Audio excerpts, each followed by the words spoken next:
All right. Hey girl, how are you? I'm fine, thank you. Hey girl, how you doing? I'm relaxed. I'm relaxed. I tried this new spot. It's like a stretching studio. So I Uh-huh. tried it out cuz I've definitely been working on like a book and just planning some trade show appearances later this year. And I said, let me try something new to relax my body. So I tried like this stretching studio type of thing. It was very relaxing. They stretched you out and then they kind of give you like a massage with like warm towels and hot stones. So it was like very relaxing. I slept extremely well last night. That's super interesting. I haven't gone to a spa in a long time, if I'm gonna No? be honest. Yeah, Oh it's man. easy around here. But I Okay. think I put that in my calendar. I'm very, very big on self care. I'm like the bougie friends. A lot of my friends would say I'm the bougie one. Like we have to do a spa. Like I'm always in like the facial spa or getting like a hand massage. Yeah, I'm very big on self care. That's like a priority of mine. I don't have any kids. I don't have anything else to worry about except for like a business. But I personally just don't feel like I don't have a reason to slip up on myself. So I made sure to make myself as like a priority. So self care is like very big for me.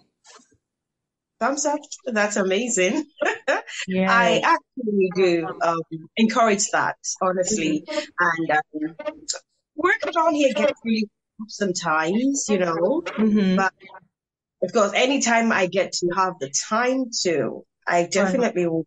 But of course, on my own, I do a lot of self-care. Starts with my dieting, the smoothies, the exercises, lots of things to also do on my own to relax and, feel good. Okay. Over here in Nigeria, it's time at the moment. The Mm-hmm. weather is very dry. So if you don't take care of yourself, you're gonna have your skin flaking out and stuff. So over here, I try to what I can on my own. And when I get a time, I definitely would go to spa. Yeah, I have to do a spa like once a month. I'm super bougie. Yeah, I'm like super bougie. I do a spa every month. If I skip a month, it's because like I'm like I need to meet like a deadline for like a project. But yeah, I go every month. Every month I get a massage or like a facial. Yeah, Yeah, yeah. yeah, I'm one of those girls. So I don't know. I don't know how it's gonna be when I become a mom, but I'm gonna be like I need to go. Like I need to. That's like my release. Being a mom. I think when you get there, you know how it's gonna be I know. because I just live vicariously through my friends, and I kind of just make like our girls' night out like a spa day, and they're like, "We love this." But yeah, I don't know how. I don't know. I'm gonna like be so like attached to it. I don't know how. I don't know. However me and my person shape it, but yeah, I'm gonna want to do it even as a mom because I'm so attached and accustomed to it. that's nice. That's really cool, trust me. And if you can, when you become a mom, I think it's about how you plan yourself, how you plan your schedule, your activities, and you will definitely find it around it, I think. Yeah, we will see. I don't know the way this world is going. I don't know. They're trying to drive us to just this whole technology, do it on your phone type of thing. I don't know where this world is going to because a lot of brick and mortars are like closing down and they are like really pushing for, oh, just order it on your phone and we'll send it to you.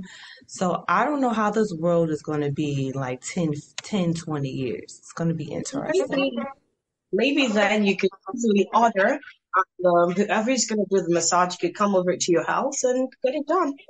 I don't know. You can't trust any old body in America. It's a lot of crazies. It's a Yeah. lot of crazies. I'm not sure if you guys get.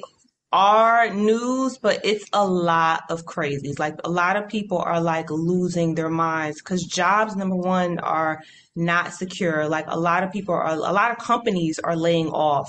Even like the news, like the big newscaster people, like they're like laying off. There's like just an article where they let out like almost 100 people. Amazon was laying off a lot of people during December. Like it's just a lot of big corporations that are just laying off healthcare. The healthcare workers are overworked. Like it's just a big craziness. And a lot of people are just losing their minds because things are going up here in America. I mean, I just did my budgeting sheet and I'm just like, dang, I spent like $600 on groceries this month. Like, what's going on? So things are going up, people are going crazy, and you kind of just need to like watch your surroundings because people are going crazy and things are changing, but like the pay is kind of like driving people like insane. You're really seeing people true colors. I think the economy generally around the world is facing a downtime. Over here in Nigeria, the economy is also not faring so well, coupled with the fact that Nigeria is largely an oil-dependent economy.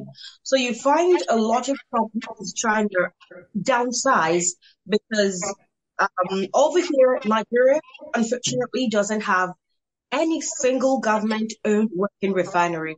So at the end of the day, you have Nigeria as a country Hmm. exporting its crude. Nigeria has crude in a reasonable quantity, export quantity, okay? So Okay. you find out Nigeria as a country exports her oil, gets Hmm. it refined in other countries, and then when it gets imported back into Nigeria, you find out that the price of oil that Nigeria originally has is being controlled by the dollar. And when you equate the dollar to the Nigerian currency, it's like the dollar is up here and the Yeah. naira is down here. So sometimes you have one naira being equivalent to $1, sorry, being equivalent to about 700 Nigerian naira in the black market. And Hmm. then you have the central bank's rate being between 450, 460, 446. And, it's a general projection depending on what the market forces are like. But at the end of the day, you find out that something as basic as petroleum, which a lot Hmm. of businesses need to work because of course unfortunately the electricity over here is not so good, so a lot of companies have to depend on petroleum to power their machines work. At the end of the day, the price of petrol is going all up, being determined by the price of the dollar despite the subsidy. Presently a liter of petrol sells for about 320 naira, Hmm. 315 here in Nigeria. So companies are also downsizing here. That's what I'm trying to say, because one of the things that they really need to punch is petrol. Petrol is kind of expensive at the moment. So a Right. lot of companies are downsizing. A lot of people cannot even be employed. So the unemployment rate is really high on this side. And of course, companies are also downsizing. I don't know what America got behind because they don't tell us everything. We don't we are learning things as things roll out because of social media. I'm going to say social media has been like a gift and a curse for us, but we're definitely seeing like the real life, but we don't know what's really going down the pipeline with America and how they are operating. But I definitely do know this that America is a capitalistic country. Like we Yeah. operate on money. Like if and there's definitely a separation between the rich and the poor. And in the middle class, I feel like that will definitely be like obsolete by the time like I'm old. But yeah, I don't know. Again, America, there's just something every day in the news, like something crazy, like something very, very crazy. Like a guy rubbed feces on a woman's face at a train station, or they're pushing people on the like it's just crazy. So that's why I'm just like, I don't know if I want somebody in my house. I need to vet them. Yeah, it's crazy out here. So that's why I'm just like, I mean, I want to, but like it's crazy. You gotta vet people. Like you gotta really vet people and watch their behaviors and make sure that their behavior is like aligned with what they're saying. But yeah, you don't know where their mind is at. So yeah, no, I would want to, but I'm gonna need to meet you out first. and then I'll welcome you into like my personal space. But that's where we at. I totally understand. I mean, it's happening all over the world. America is not a peculiar. America could have its own peculiar cases. Okay, I think every country have their own peculiar issues. Hmm. Nigeria has a whole lot, and if I pull them out at the moment, come on, you wouldn't want to hear all of it. So let's just talk about girls at the moment. All right, so we're gonna go into our little topic of discussion, which is what is your definition of a female friend? This question definitely just arose while I was going to therapy 2 years ago, and I needed to just reconstruct a lot of things in my life. So that question came about, and she also turned it into a homework for me. So I revisit it again because I go back and look at my journals of where I was at, a year ago or 2 years ago. And also, I'm in a better state right now because 2 years ago I wasn't in the greatest headspace myself after seeing someone pass away. Oh dear. So I kind of took it very hard. So now I'm in a better state. I'm like, I feel like I'm getting stuff accomplished, but I'm just like looking at my inner circle and I'm just like, man, how do I define a friendship now? Because my needs and my wants are different and my perspective is different. And I just felt like my definition is different than what I was in my 20s and even what it was 2 years ago when the question arose for me. So how would you define how would you define a female friendship? First of all, I'd say really sorry for your loss. I know what that can do to anybody.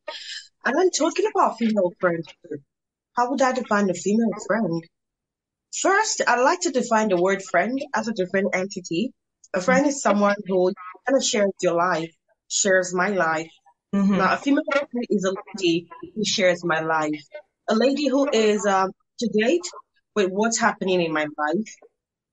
Someone I can call and I'm free to give all the feedbacks, talk about literally everything and not be scared that possibly this person is, picking up my case to do better or Mm-hmm. maybe listen to me to gather information, for other circles. Right. Okay. Well, seeing girls, some persons would say within every circle there is a circle, and so you see situations where you tell a female friend something and within that same circle you have it being interpreted in so many different ways.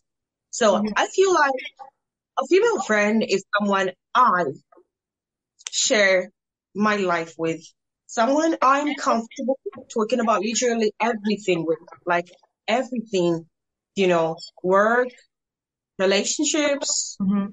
finances, plans, there are some set of persons you may have in your circle and you may have your plans and you'd want to keep it private. We've seen Right. people say stuff about, I was getting through social media a couple of weeks ago and I saw someone say she shared a business plan with a friend and the Mhm. friend kind of discouraged her from working on it. And the next thing she saw her friend working on the same plan on social media, promoting it. So a Mm. friend is someone you shouldn't be scared of having such an incident with.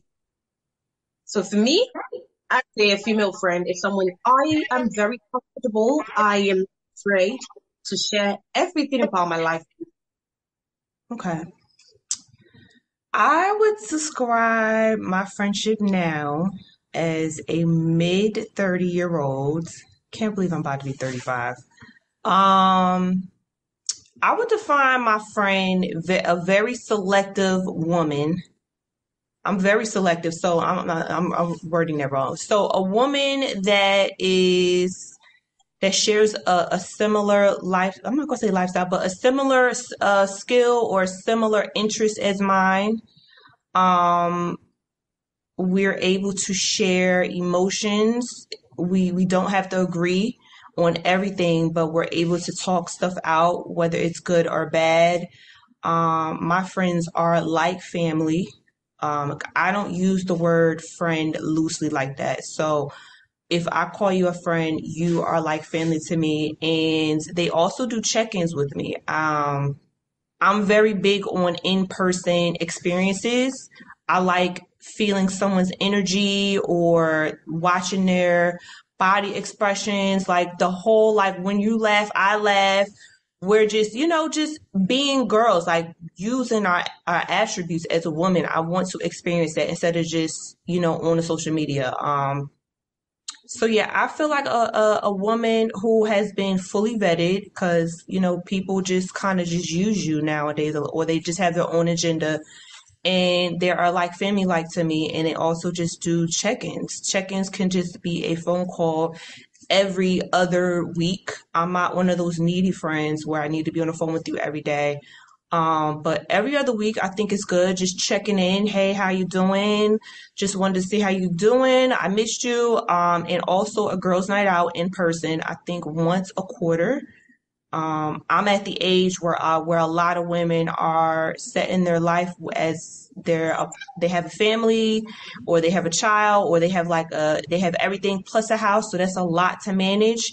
And I mean, I don't have as much components in my life to manage, but I do have a business with employees, so that's a lot within itself, and also clients. So I think also, yeah, a mandatory thing is just meeting in person for like a girls' night out. I don't care if it's just 2 hours where we're just meeting and it's uninterrupted attention. So that is what a friend is for me right now. Talking about meeting up, I think location distance enables that. So let's say you stay in a different city from your friend. Hmm. You can stay in different cities, and maybe getting across to you would take like 3 hours. Maybe you getting across to her would take like 3 hours daily. Hmm. Um, and then 3 hours to return. That's about approximately 6 hours. You find out that sometimes personally, I may want to have the whole girls hangout thing. Then I calculate how many hours I spend at work. Hmm.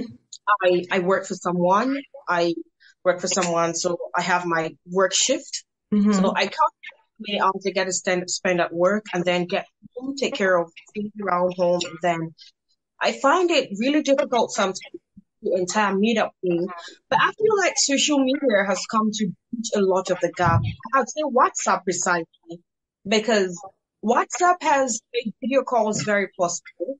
So I find myself, doing lots of video calls with my friends. Hmm. I have this friend who would always call in to show me what she's got with makeup going on.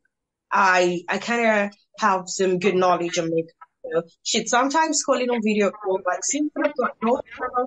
Now she shares her life with me, approximately a whole lot. I'd say 80 80%. So I Hmm. call her. We don't get to see often, okay? We don't get to see very often, but that doesn't negate the fact that we're friends. I Hmm. talk to her. We talk about literally everything: work, family, fashion, Hmm. literally everything. But we don't get to see. We barely get to see. Okay? Hmm. And it still doesn't stop us from being friends. We Hmm. spend all the time we can spend over the phone thanks to text like WhatsApp. But personally, for me, seeing or not seeing, if you are in that circle that I call friends, I mean, I can imagine sharing my life with everyone on my contact. So I have just a few persons I do that with. Now, if you are one of those persons, I may not get to see you very often, but I'm pretty sure that we keep the communication steady. Could be texts, chats, calls. So for me, I feel like even if I don't get to see you, as long as we communicate often enough, Hmm. things and not one-sided, not me giving all me out. I want to see you too. I want to hear what you feel about things happening around you, not just about things happening around me. And Hmm. with that, I think those few persons, I'd call them my friends. Right. So yeah, that's like your lifestyle is different from my lifestyle, and every woman has their needs, their wants in any type of relationship. But as far as just I'm fine with, a friend being, across the country or 3 hours away, 4 hours away, whatever the case may be. But for me, the type of work that I do, I see people like multiple times a day or multiple times a week. And if I want to be vulnerable, like I want to, like I said, that in-person experience is like everything to me. And social media is just, that's a part of my job. So I feel like I'm working. Versus for Okay. you, you don't have that lifestyle. So for me, that's why I said for my needs, I vocalize like, this is the type of work I do. This is a part of my work. So I feel like I'm working when I'm texting you these long paragraphs. Like that's not sincere to me. That's not personable. I want you to feel, I want you to have a part of me. And a part of me is you experiencing my energy, my facial expression, my tone, like all of that encompasses who I am. And you're not really getting that in person. So I mean, if you were like far away and if we at least plan like a girls trip like once a year, I will be fine with that. Or if you say I can't take off because I'm using my vacation day for my significant other. So okay, so what if I come to you because I don't have I have more flexibility and then you take on the lead to plan like where I'm going to be or where we're going to eat. You take on some type of role and we're meeting to make an initiative, but for me, I just need the in-person experience. The phone and also another thing, a lot of people get communication that the translation gets like lost just looking at the screen. And I don't really like that. I don't like that a lot. A lot of people get miscommunication when they're reading a text message, maybe because they just got done with an argument or someone pissed them off and they're kind of reading your message. Like I get that. I'm not gonna say a lot, but enough. Um, yeah, again, I just rather FaceTime. I'll do with the convenience, but in person is like everything to me. Well, I would love to know what it was like. A couple of years ago, I could run up and do that, but I've got a family now, so I don't know how often I can try that anymore. I remember back in the day, 2 years ago, I used to have this girls' day out with a couple of friends. Right. We go swimming, have some drinks, and then everybody goes home. I totally get that thing about feeling the energy directly, not over some screen. Mm-hmm. Okay, totally, it does feel different. I'm gonna be honest, it feels different, and a girl's thing also gives you time to, do I say be self? No, when it's with your gender, it's entirely different. It's like you're feeling people who watch the feel. Right. So I totally get it. And it's something that if I have the opportunity, yeah, I totally would probably bring my circle, the ones I can make called friends, the ones I didn't have to be conscious around. Okay, Mm-hmm. because one thing to be around friends, and I don't need to make sure that I'm wearing the makeup. I'm not out to impress these people. You Right. get it? Like I think these people, I don't need so much effort to make them like me, to make them feel me. It's a All I have to familiarity. just be me, and they just have to be themselves, and we're feeling each other.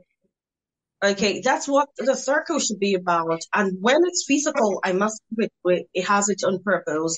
But when I cannot, I feel like my friend, the person who keeps the communication still, we can meet up face to face. We can meet up in person. That's okay. But Mm-hmm. if you want to let me in on what's up with you, you want to let me in on possibly your relationship, how it's going. Mm-hmm. Maybe not tell me a lot on the day to day, like, hey, I'm a significant other. We went somewhere like this week. Okay, Right. you may spare me up your details, okay? Because I am not willing to give you up those two. I think a Mm-hmm. third party is always a third party. That's it. So, but I want us to talk about things. We could talk about fashion, the latest fashion, okay? I know I have a friend that I go shopping with virtually. So Mm-hmm. let's say she's at the shop and she puts me on video call like this and I'm seeing stuff and I help her check out stuff. I think that's you also keeping it as a part of your life. And without us being physically, our friendship is still something to hold on to. Mm-hmm. Do you feel like your priorities are talked about with your female friends? Like your priority list, like your priorities is your family first. I'm just assuming your family first, and then I don't know what would you say your second one is? My first priority, my family. My second priority, work. I have to make ends meet. I have to earn a living. Right. And then the third, what would you say your third one is? My third priority. Do you have any or no? I'm trying to find out if I really do.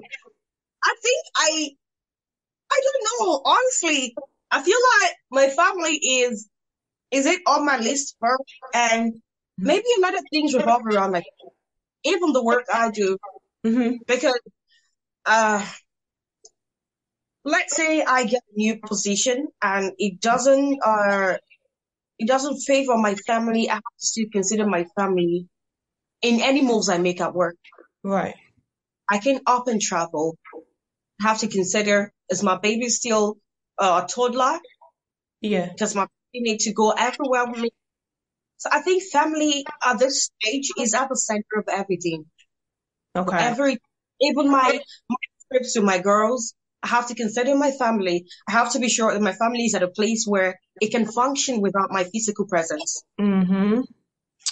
Yeah, so my priorities are totally different than yours. I'm gonna have to say my first one is me, because without me, my health and my mindset, like how is anything going to be possible? Number two is my career slash finances.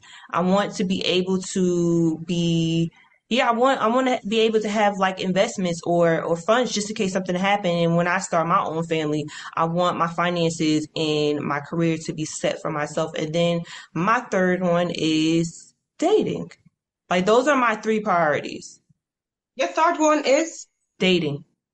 oh, okay. Dating. So yeah, that's those are my three priorities. So the reason why I asked that question because I don't feel like some women, talk about that or share what is important or what they're trying to go for in the long term. And they just feel like we're like pushing them to the side, but we have to do what's best for our future. Do you agree or no? Well, about pushing them to the side.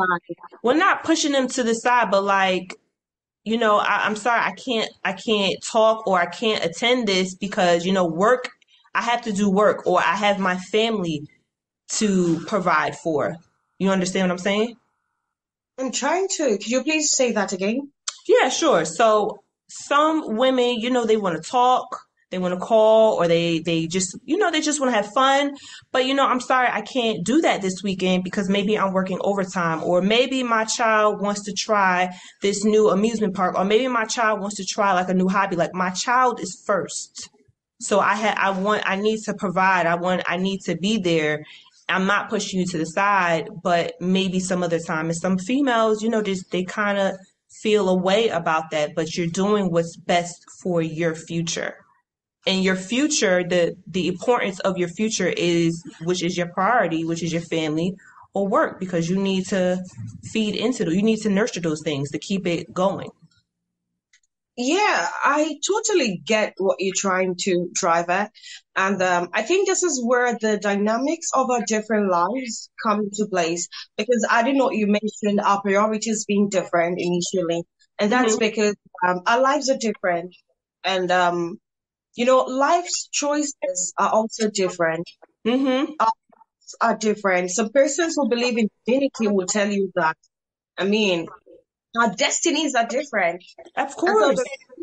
I I would want to do, but everything around me doesn't allow me to do Right. that. Okay. So when people kind of like give excuses, I totally understand because I do know that life happens to all of us differently. And I do know life could be happening to them because Mm-hmm. it happens to me too. It's happening to me too. I mean, we are living and every new day is a new experience. Mm-hmm. It doesn't matter how it turns out, good or bad. At the end of the day, there is a summary of everything. Yeah. Okay. I cannot pull up like I want them to or when I can have them. And I totally understand them. And so when I can up like they want me to, I also expect some level of understanding. And that is where true friendship, I think, comes in. Yeah. Because you also did mention something about people who share similar ideas, dreams, people who share possibly a similar lifestyle with you. I think that's why people who do the same thing like to move with people who are like them at that stage in life. Mm-hmm. And I think that's also why some persons will say, my friend attained this height and dropped me. Mm-hmm. And some persons will say, my friend did this and dropped me. My friend found a significant other and dropped me. My friend had kids and dropped me. I think it's because priorities have changed and your friend may end up being a circle of persons who share the same priorities at that time. And so I feel like because of these dynamics, life has its path, open. At this stage, this is where it keeps you. At the other stage, that is where it keeps you. So I understand for you and I expect you to understand for me. I mean, if my friend is on the receiving end, I understand. And when I'm on the receiving end, I expect my friend to understand. Yeah. Have you ever had like that situation where you were changing your direction of life or your priorities and your friend didn't understand? Have you ever had like a situation or a conflict of that sort? Yes. Okay. Did it go well or did it go bad? Well, I think I do know at the end of the day, she totally relaxed to it. Okay. You have to understand that at this point, life was taking me through an entirely different turn. And the least she could do was understand me. The least she could do was, kind of try to support me. Mm-hmm. It wasn't easy for her to understand initially because at that stage I was withdrawn. Mm-hmm. I kept to myself a whole lot and I avoided lots of physical contact. Right. Sometimes be like, hey girl, I'm coming over to your place. And I'd be like, oh, I'm sorry if got guests over. Mm-hmm. At that stage, I was going through something. I wanted to be on my own. It was a totally different thing for me because it was my first time thinking out that kind of path. Mm-hmm. So initially she didn't, but over time, she understood, and we're good now. Okay. There's some ebbs and flows with friendships. It's okay, but I definitely had a few females who just did not want to understand. I know I'm a very communicative person. I know one that was like very disappointing was when I was making a career change and I was like informing her like, hey, I'm going to be like working a lot. So I'm going to be, distant a certain number of months and we're not going to be hanging out as much because I'm making a career change. And these are the things I need to do to set myself up. And she wasn't very understanding of that. She was a bit selfish of our time. And I told her, I need to prepare my future. I can't, I want to make this change. If I'm wrong, I mean, then that's upon me, but I'm letting you know ahead of time instead of just, just leaving, dumping this friendship to the side and just not caring about what we have. But if you're not really respecting my wishes, then I don't really feel like you respect me. Um, but unfortunately, that friendship went to the wayside because she wasn't very supportive of the decision that I wanted to make for myself. Um, but it's fine. Your friend didn't like the fact you were changing your career, or she wanted more attention and you couldn't give. She liked it, the attention that she was getting when we were out, and how should I put this? I don't want to blow her cover because I don't have too many friends. Okay, so when we go out, she liked the attention that we were getting. And sometimes it would be me and I would pass it over to her. So say like we're going out, a guy would try to talk to me, but he will buy both of our meals. She liked the perks of me going out with her versus her other friend. Yeah, so that's why I'm just like, you gotta vet folks. Um, yeah, so that's why I said she was selfish. She liked the perks, the career change that I'm making, which is the career that I'm in. Like she liked the freebies, the perks, the glam life, like this whole Insta famous lifestyle. And like I said, this is a part of my work. Like that, it's just disposable to me. Like I don't care. But she was enjoying it, and yeah, bye. Okay, so that was quite funny. That was quite funny because what happens if she was the one who was making a career change? I mean, personally, when I have to deal with people, one thing I try to do first is put myself in their shoes. So Hmm. I'd ask myself, if you were the one going through this phase, how would Hmm. you expect your friends to behave? How would you expect them to talk to you? So I think one of the things I normally do if I was in a situation where someone who is so close to me had to do something and stop being close is I understand that life is taking them through a different path. And the truth is there are certain things in life I can't control. Hmm. And the person certainly cannot control it. I mean, Right. if it's a career path, then the person has got bills to pay. The person has okay. I think I've experienced something like that. When I finished school, I started working somewhere close to my home. And Hmm. then a couple of months, roughly 9 months later, I had to move to a different state, and it kind of cut off some of my friends because I Yeah. wasn't available to keep the relationship going. Okay, to keep feeding the embers via physical presence. I could no longer go to places we all went to together because I was working in a different and I was trying to kind of fit in. I Hmm. was also having it easy. Okay, it was a difficult time for me. And I remember a particular friend of mine who would call and say, I just want to see you and take care of you. Hmm. And if I remember it today, I'd say, God bless this person Uh-huh. because this person understood that a life change would definitely not always be smooth or may not always be smooth. Okay. But there were also clips I kind of lost out on. I lost out on them because while I wasn't available, things were going on. And some big moves we couldn't make together. They made it secretly. They made it on their own. And I didn't bear any grudges because I understood I couldn't be available. Hmm. Okay. And I have a couple of friends. I have a friend who would say back in the day, this friend would always say, I want you to know everyone who makes stuff happen around here. Right.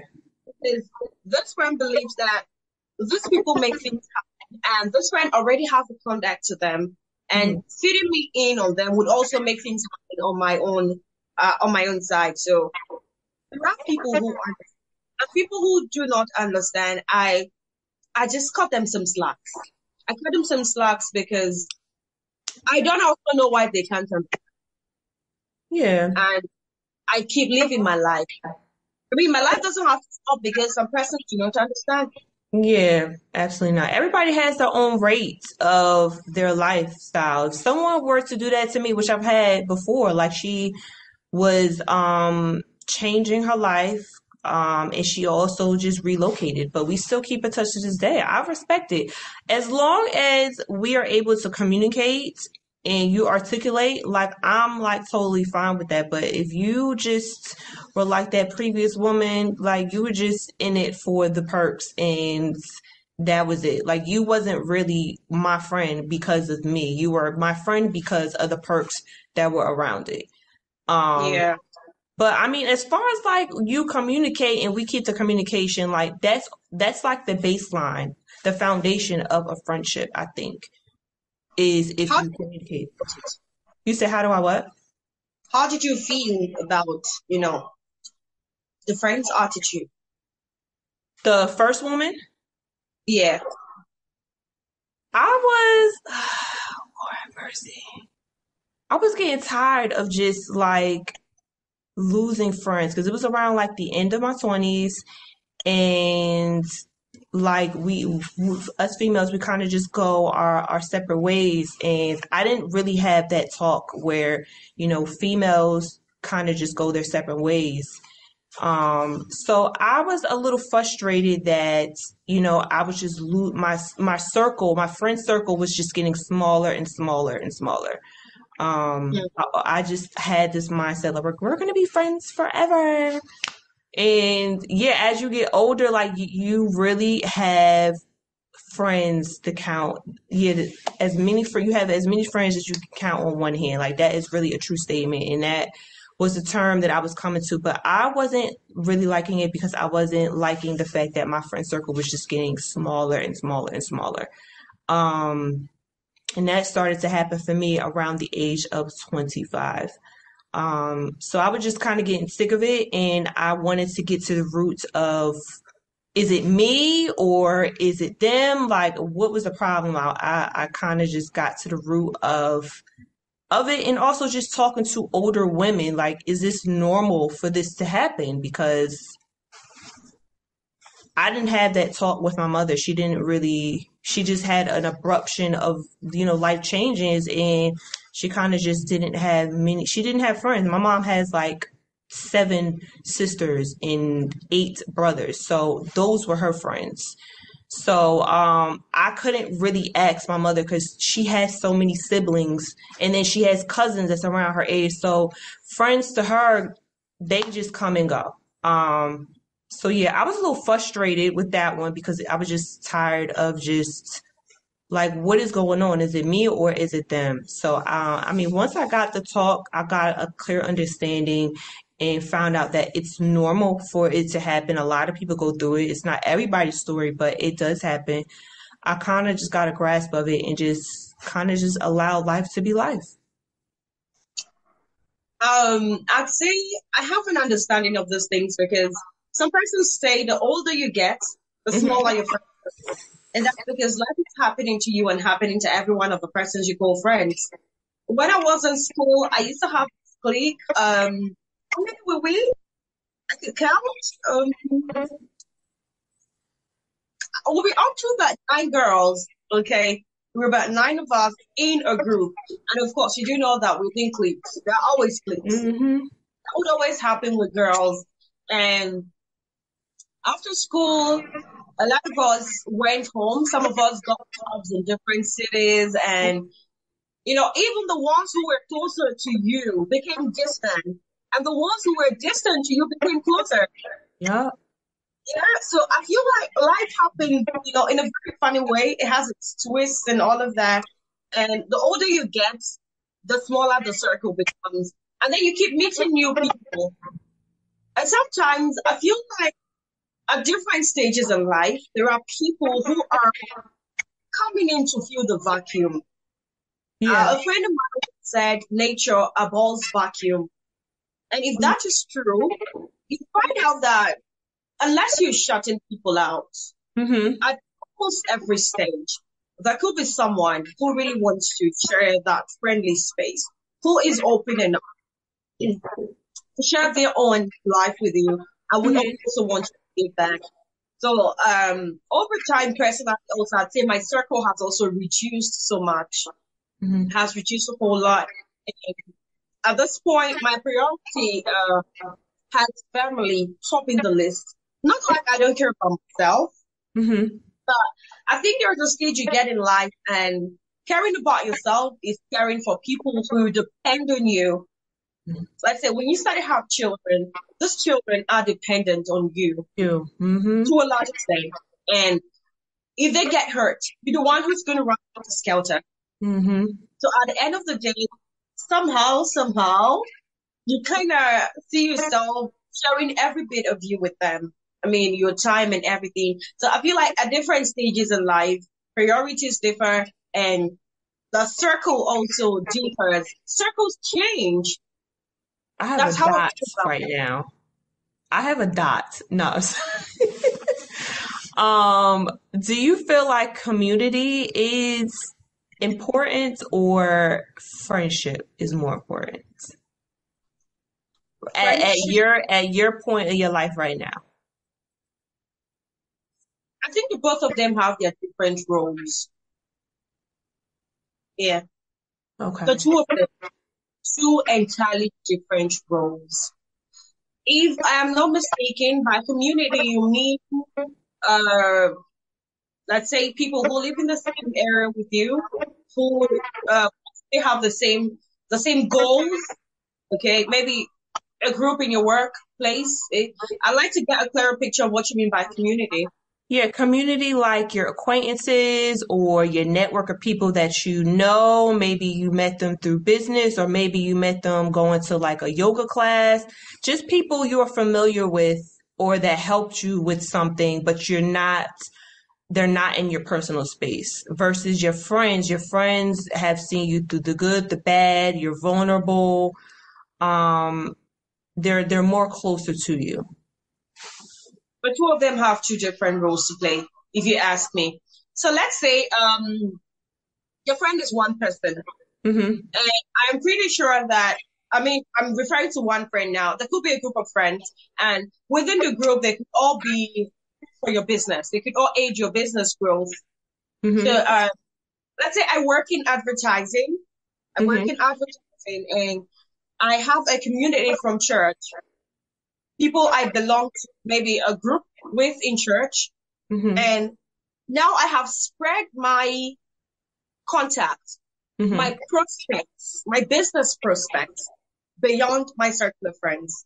Hmm. Now, within the community, I can have people who advertise with me on individual basis, people who tell the people they work for about my agency or my station. I think they all play different roles. And I believe that at different stages in life, you Hmm. should have the two, especially when you get towards mid to old adulthood. I mean, say from the late 20s and then upwards. Because I also do know that while you were in school, when you talk about community, you were referring to possibly your classmates. Hmm. So if you have a business beyond your friends, being cool with your classmates is one way to push your business really far. Hmm. Trust me. And let's say you have an event beyond your friends.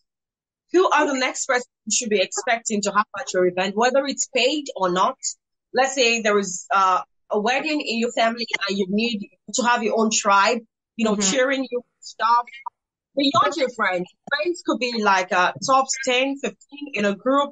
I Hmm. mean, you can't come to an entire event and have just about 15 people unless it's a circle group, it's a circle event. Let's say a girls hang out and it's just you and your girls. That's entirely different. Let's say you have a fashion show. Hmm. Yes, let's say you have what's it called now? What do you guys call it in fashion? You have an exposition or something like It's that. Fashion Week. Fashion Week? Okay. Okay. So let's say you have a fashion week. You can't possibly have just your friends sitting and watching what your models are doing. So you see, your community is going to play a very huge role.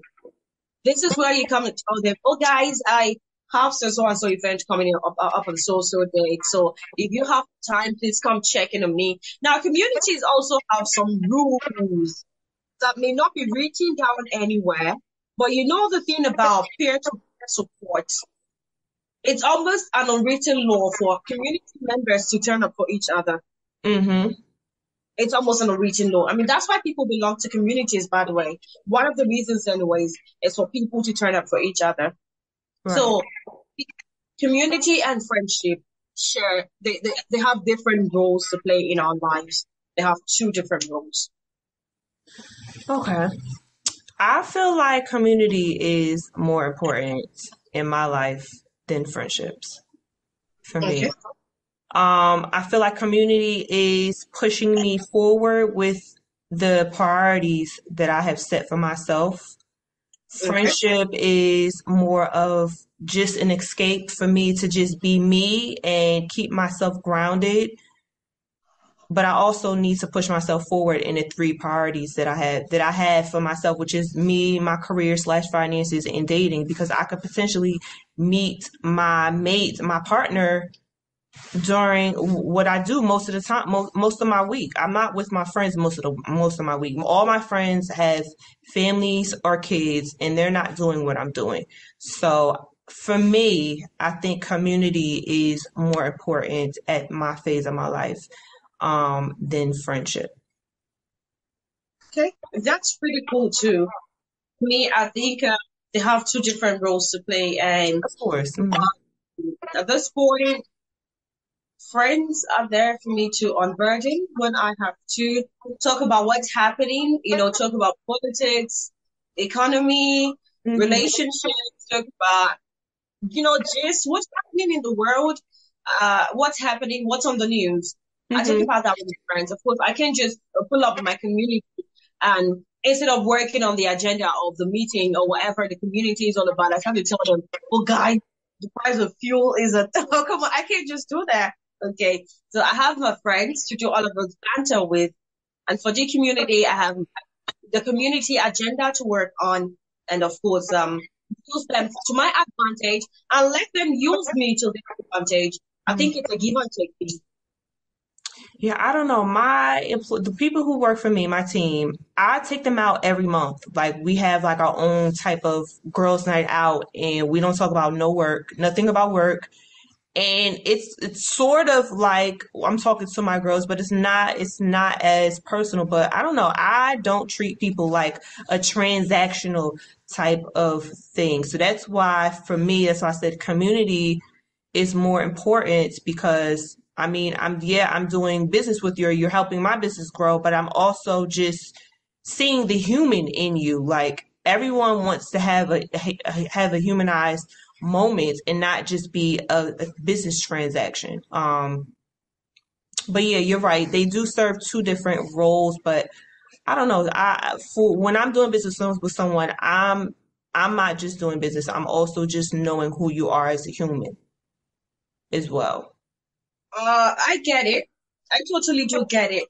But sometimes I kind of try to leave some relationships at some length.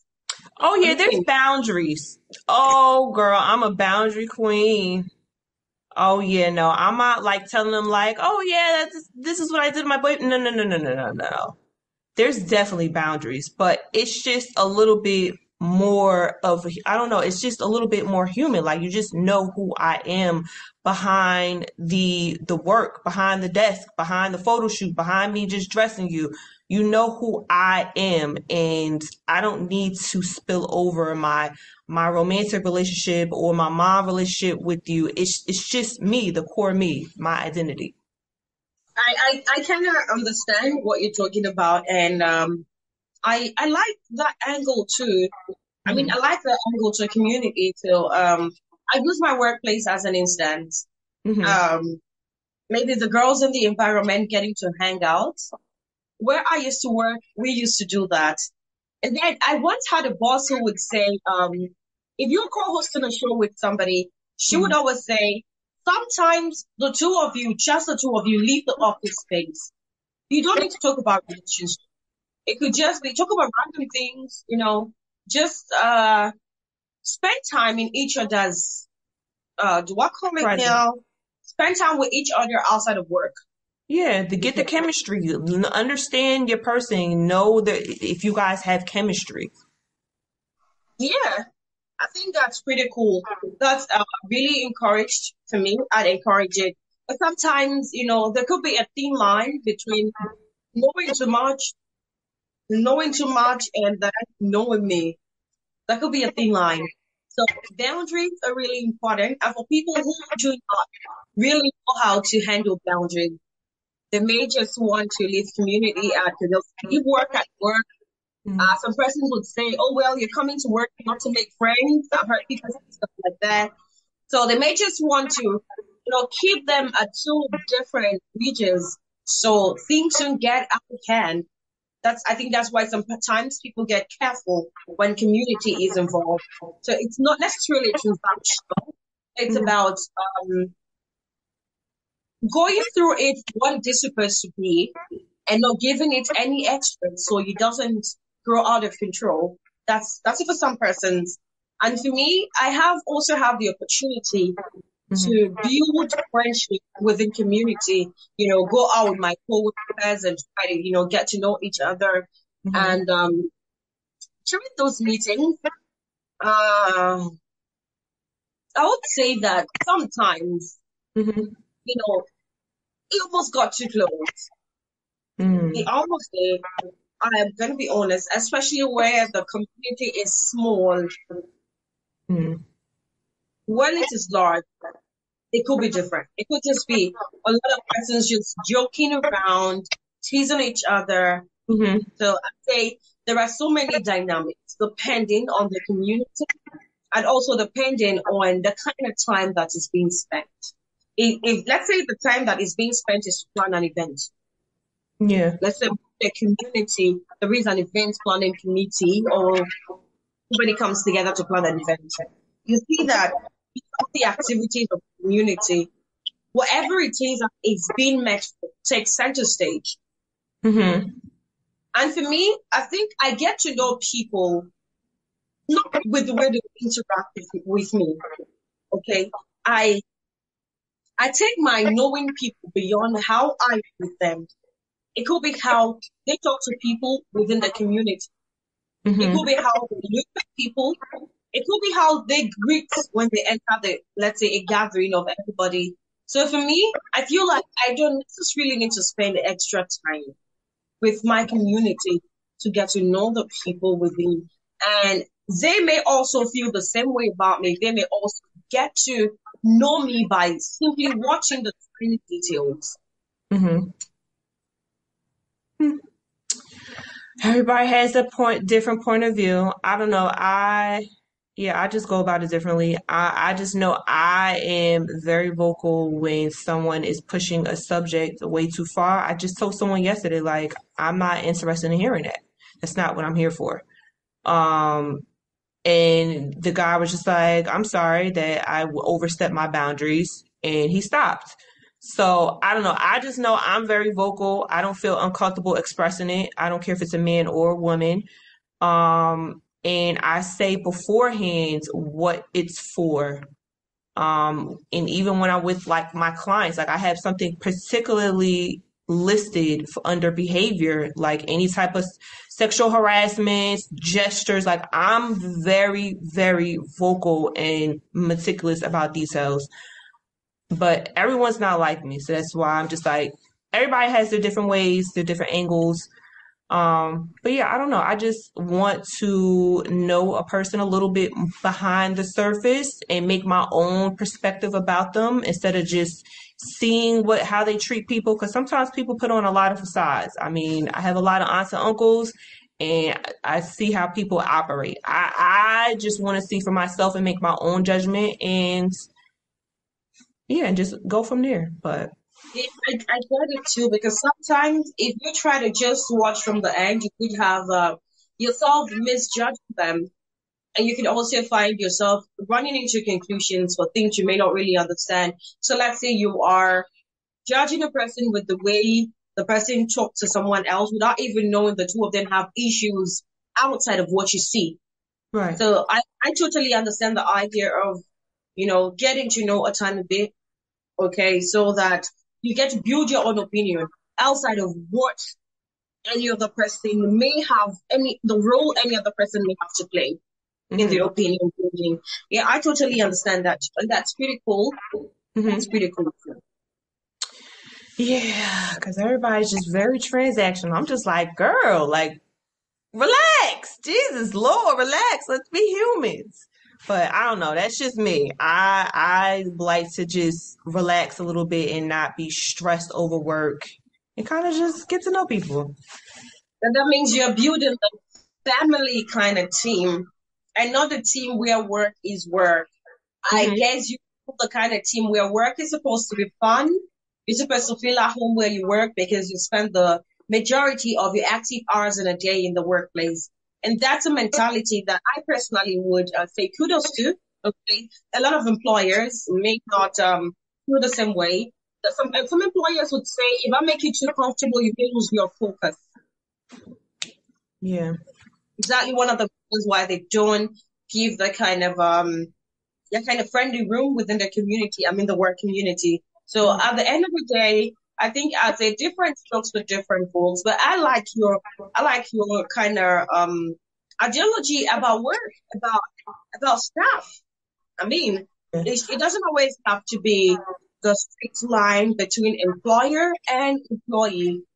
I Hmm. mean, where you spend the active hours of your life every day should be somewhere that over time you should feel at home in. And you don't have to get apprehensive every morning because you have to go to work. Because Yeah. work is like, so it's really commendable and interesting. Yeah, also I get my clients. So that's most of the standpoint that's the standpoint, that's examples that I've been kind of just using. But yeah, I get my clients because I do like talking seminars and stuff like that. So I need to build like a rapport. When you learn about like the psychology of how people work or how they buy, like their buying decisions and stuff like that, you need to build a rapport. And especially with so much what's going on with social media exposing people, and I don't know, you just need to build a rapport. But before that, I've always just wanted to get, just a familiarity. And in my employees, I just don't want a stiff environment. I know we do have deadlines to get to, but at the end of the month, like I do want to reward and show my appreciation. That's just who I am as a person. I made sure I wanted that in my business model, or even if we were just friends, like I just still incorporate real life things to business things, but I still just kept it business. But yeah, no, that's just who I am. Regardless if it's a friend or an employee, I still apply the same thing. I just need to structure it by case scenario. My friends are treated more of my friends. My employees are just treated more as my employees, because I have my ultimate goal is to keep my business going. You guys need to be paid, and the way to be paid is to keep the business open and flowing. So I mean, that's just who I am as a person. It's not just like a business model that I copy. It's just who I am, and I made it work. Some persons are going to interpret it as a good customer service strategy. Hmm. Hmm. Some persons will say you make your customers feel appreciated, they keep coming back. So, Hmm. beyond your personality here, I like to look at it as a business person. I'd say it's a very commendable customer service strategy because you totally agree with me that the lifeline of any business Hmm. beyond the sales team is the customer management team. Yeah. So, as the brand ambassador, the sole ambassador of your business, if you don't treat your customers with some level of respect, appreciation, and some sort of a welcoming attitude, you'd Hmm. find out over time they see your business as just one of those businesses, and they can switch anytime they want to. But when you Absolutely. get this kind of treatment, over time they grow sentimentally attached to your business. So you find yourself feeling like sometimes, oh well, I have to go to Paris place because oh my god, I'll be letting her down if I patronize her. Hmm. I think that's how it's going to become at the end of the day. And it's really encouraging. And that's why you see some persons tell you stuff like, oh well, I cheated on my customer today and this is what I got. So sometimes when I was living in a different city from where I'm living now, I used Hmm. to have this nail tech guy. And for the 4 years I stayed in that city, it was this guy doing my nails for the 4 years. But it was because of business. Hmm. Okay. Whenever I went to this guy's shop, it was like a homecoming. You know, the Yeah. environment is comfortable enough for me to, if I need to eat, Yes. because you're comfortable, you should eat your food. Mama, how do you? He was so welcoming. Okay. And over time, I became sentimentally attached to his brand Hmm. beyond how good he is. I became sentimentally attached to the brand. So it was just him for 4 years. And I can count on, I had a hairstylist who I got sentimentally attached to like that too. Now, this lady had a way of, making you feel at home. At the end of the day, you feel, oh, well, she does really good, and I am comfortable when I'm there. So I'd say your strategy beyond your person is a commendable business. I apologize. I'm sorry. I'm talking business here, but for Oh, me, fine. beyond the courtesy of being kind Mm-hmm. and being warm to people, these are natural things that transit to business growth that build you a customer base. So you hear things like, oh, how about I treat this person because Right. you're so going to love the service and you're going to love doing business with her. Because the person's going to come to you and it's all on the edge. Oh, professional, straight jacketed. People want to just, leave all of those aside sometimes and relax and do business. So I think it's commendable. Yeah, it all stemmed from just knowing who I was as like a person, not like as a businesswoman, but just knowing who I was and just peeling back all of the layers and just kind of just yeah, just redefining. That's all where it came from. And then once I was solid in my personal life, that's when it just spilled over into yeah, just my business life because all of that is kind of just I don't want to say mended together, but they spill over each other. Like I said, it spills over a little bit, but I make sure that one is catered for business, the other catered to the other one, but they all are springboards off of each other. I'll say that. But it was all because of me just identifying who I was from my core and yeah, and it just radiates out to me as a person and whatever my business is. My business is an extension of who I am. So yeah, I make sure of that. And I think this is one of the reasons too why employers would say they will ask certain questions. I Hmm. mean, what kind of person are you? Would you define yourself as a motivated person? Hmm. Some of those personality trait questions are the things that translate to how a person delivers on a service. Hmm. So, just like you said, this is who you are. I think it translates to generally how people individually are. So, this is what they also give out when it gets to Right. business. As much as sometimes you have to be professional, Hmm. professionally, you need to take on these traits. So let's say you're a customer service manager. Whether you like it or not, you need to have courtesy. Now, Hmm. the way people who naturally do not have courtesy give off the air of courtesy is different from the way who people who are naturally cautious give it off. I don't know if I'm making sense. I don't know a better. Okay, let me try to explain this better.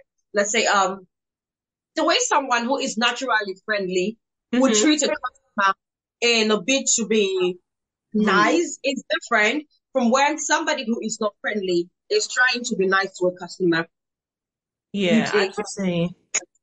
so at the end of the day, our individual personalities go a long way Hmm. to translate into how our life is on every front.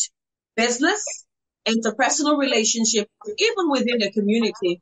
Because even within the community, you'd find out that people who are not very warm people, no matter how much you try to bring them close, Hmm. unless whatever it is that is making them kind of rigid, kind of distant, is dealt with. For people who are naturally rigid and laid back, for one to themselves, I think sometimes you work hard and try to bring it out, but it doesn't work. So I think who we are individually, despite the fact that we also have the chance to work on ourselves. Because if there is one thing I've learned in life, in my late 20s, is that life is a process of unlearning, Hmm. relearning, and how is it said again? Learn, unlearn, and relearn. And this phase, this cycle doesn't ever stop. No. It doesn't ever stop. So for every phase of your life, of my life, there are things I need to drop. and there are new ones I need to pick on. And I'm always very open to go through this stage of life because I mean that's what life is all about. If I'm still breathing in air, I have to go through them to be happy. Mm-hmm. Oh, life, this thing called life, but I'm enjoying it though. I'm enjoying it. I think I don't know which one would be better if what live my life in my 20s or in my 30s. 20s was just all about oh man, 20s was all about experimentation and just failing. I'm gonna just have to say that. I did a lot of failing and experimenting a lot of things. But now it's just like I'm unlearning and I don't know, I just feel like I'm getting better with who I am. And I know what I like because I've done so much experimenting in my 20s and failing and starting things and seeing it fail and then working through it and seeing if it works again a different way.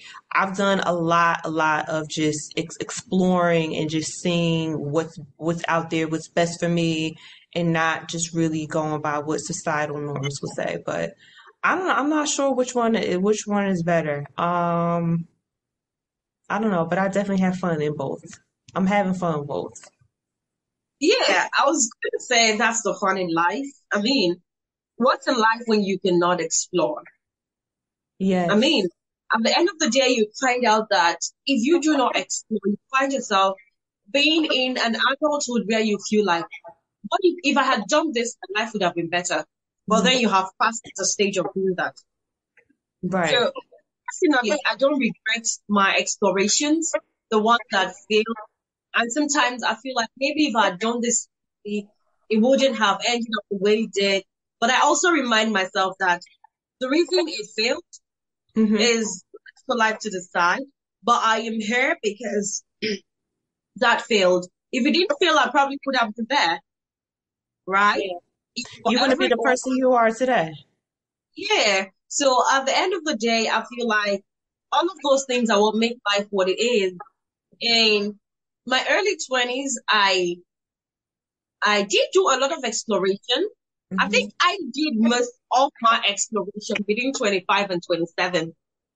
So I was telling a friend yesterday, as much as most of my exploration happened in 2 years, I Hmm. can categorically say I enjoyed my youth.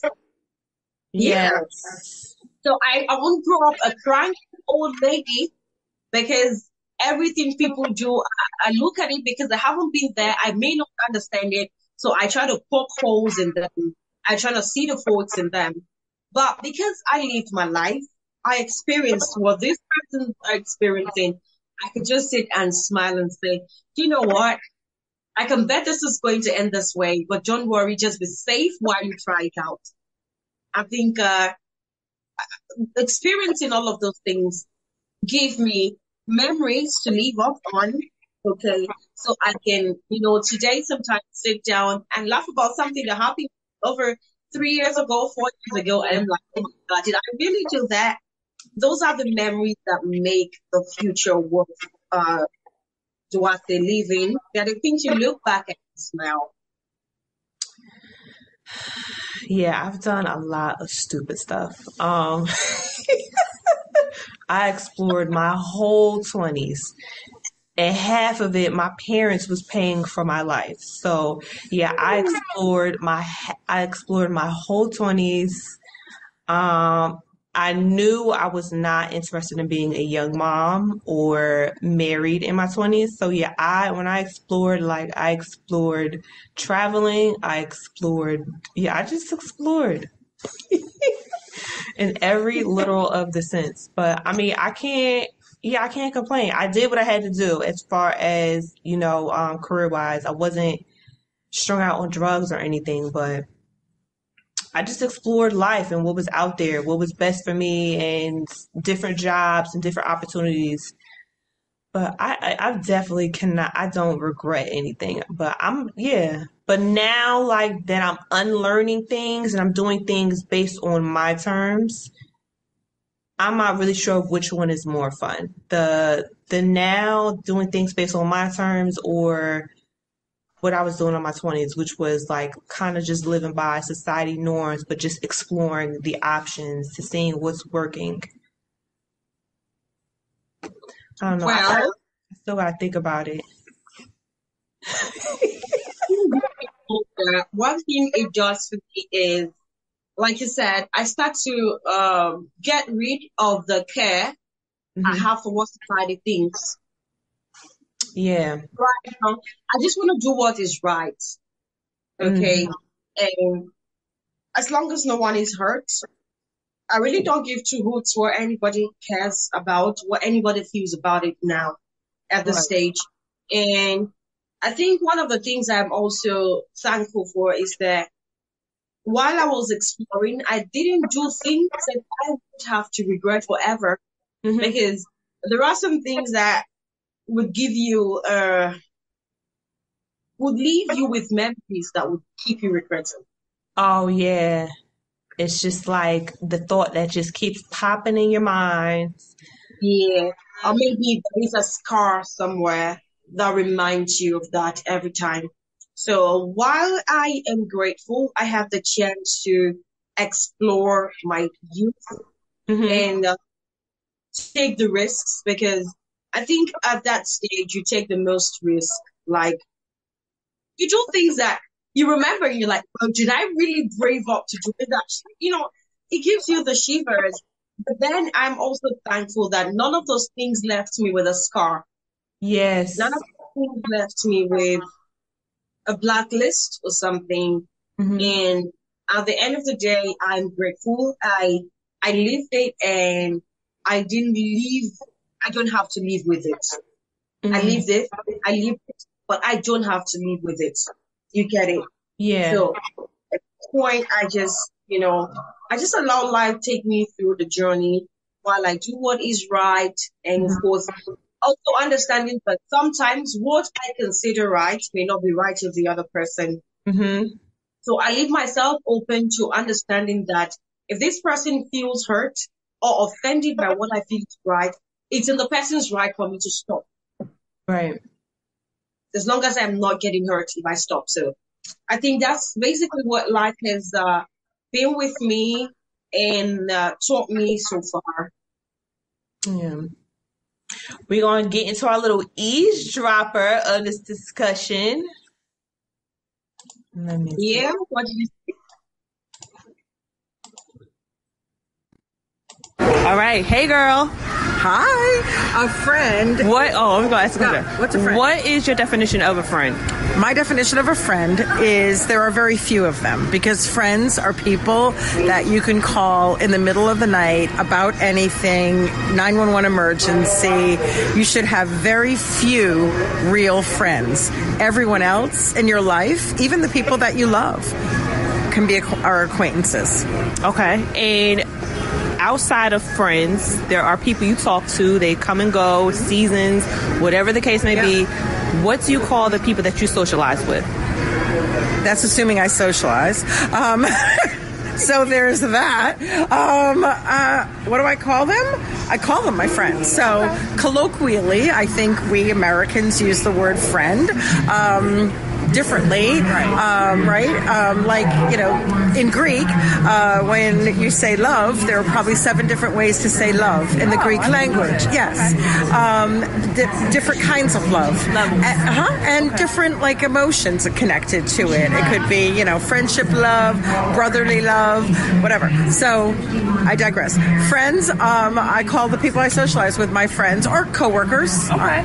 Depending on their context. Okay, so for you, it's different levels of friends. You don't more so call them other things. Like I call people I socialize with acquaintances or peers, and then my friends' friends are the one that you define. Someone I can call 2 o'clock. Hey, girl, But I gotta honestly, play. that level of friend to me is family. Like not blood family, Right. But friends, The ones that my you get to chosen pick. family. Okay. Yeah, because my very best friend in the whole wide world is my family. I consider her my family.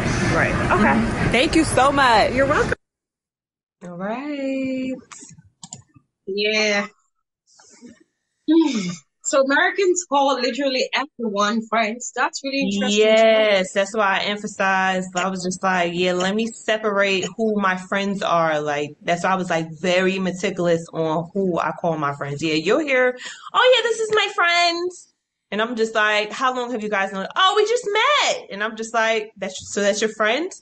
Yeah, we use the word very loosely, and I'm gonna have to say I've stopped doing that like 3 years ago, like literally 3 years ago.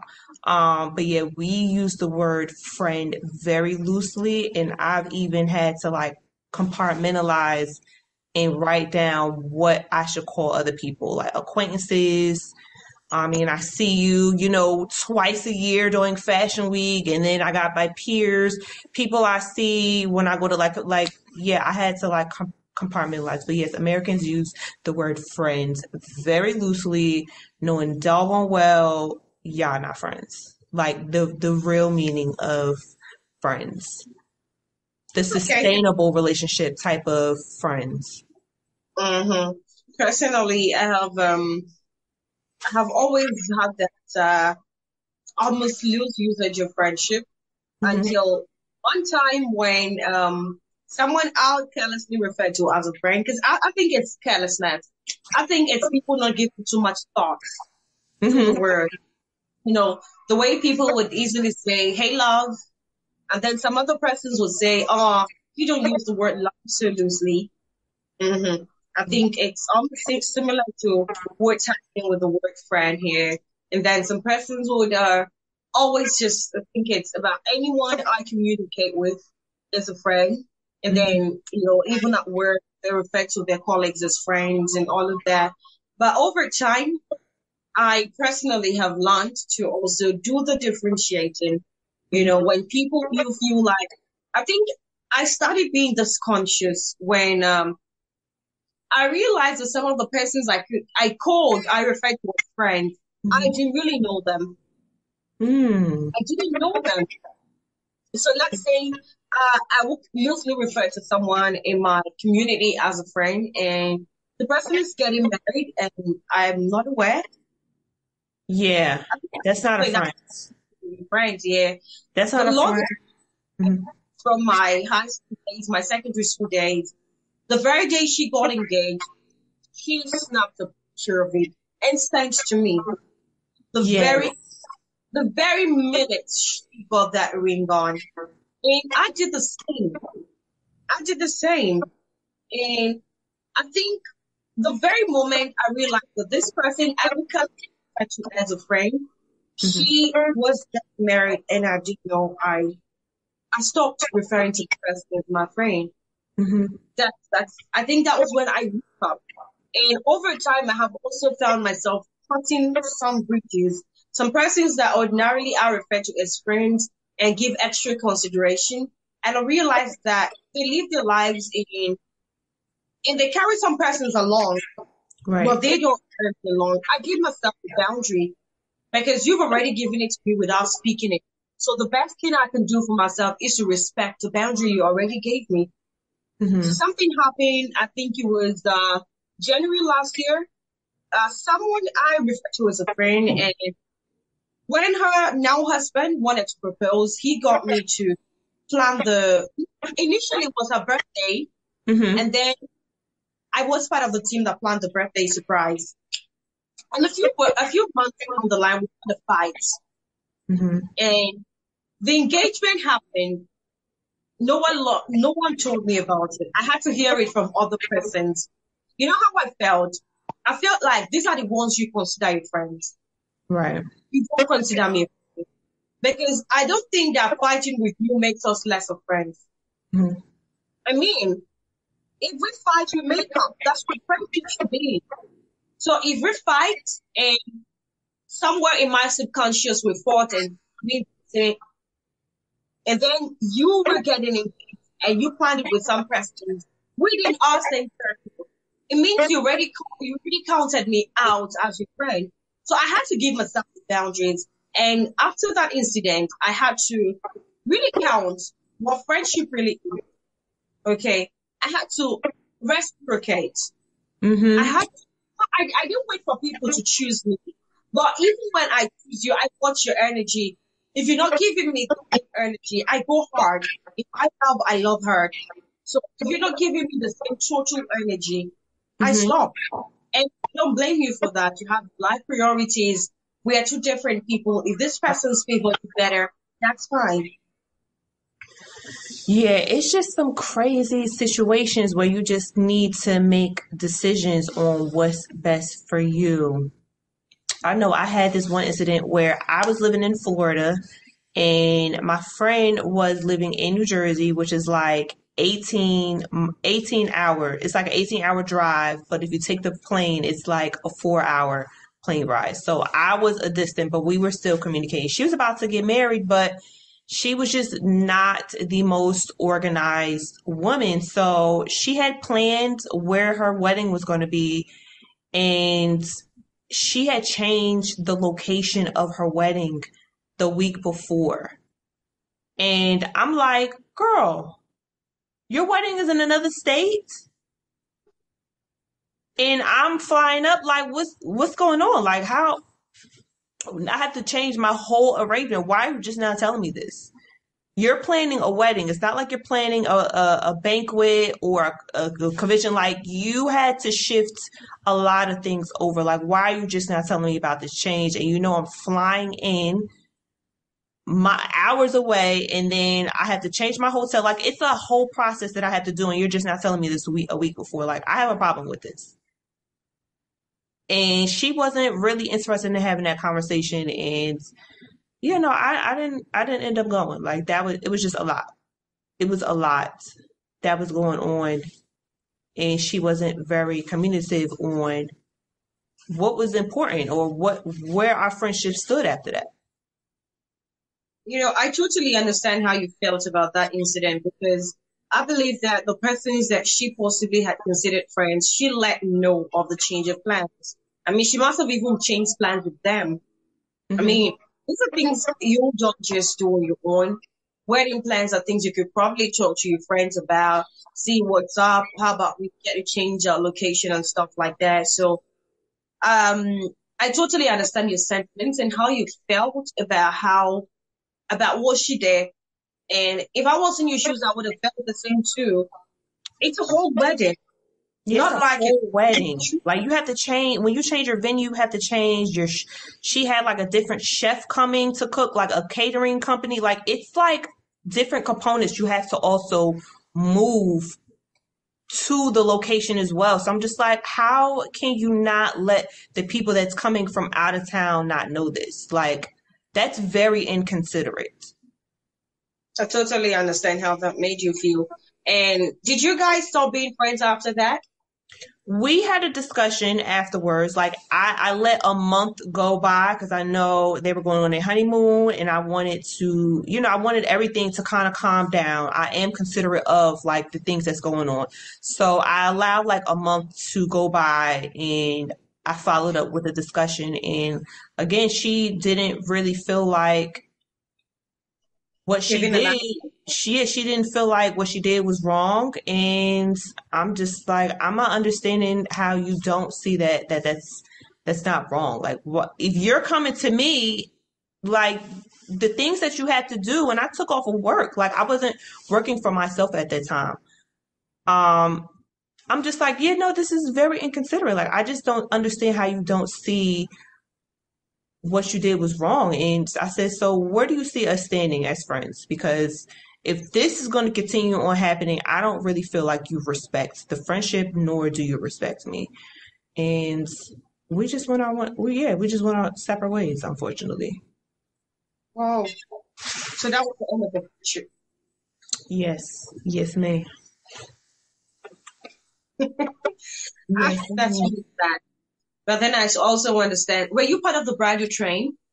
No, no, I was not a part of the wedding, but as a guest coming from out of town, I'm trying to geographically like explain, but Florida and New Jersey are not nowhere close.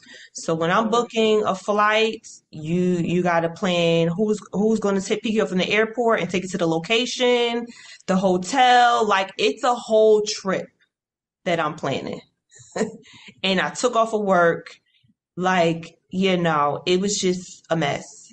And it's wedding season. When it's wedding season, it's going to be harder. And we're getting closer to the date.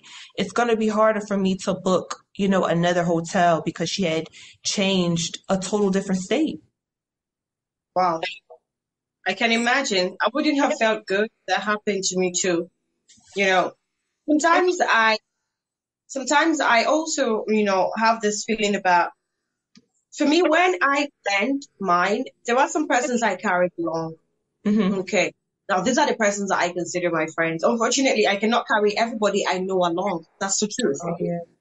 Yeah, Yeah. she was one of those high school friends that I had like still kept along, and I'm just like, I don't think she's meant to be in my life at this season. Because at this time, it was like I was freshly out of college, and yeah, I just had like a different point of view. I don't know, but yeah, she was one of those friends that I had during my childhood. I felt like it was just a different season turning, and we were just growing in two different directions.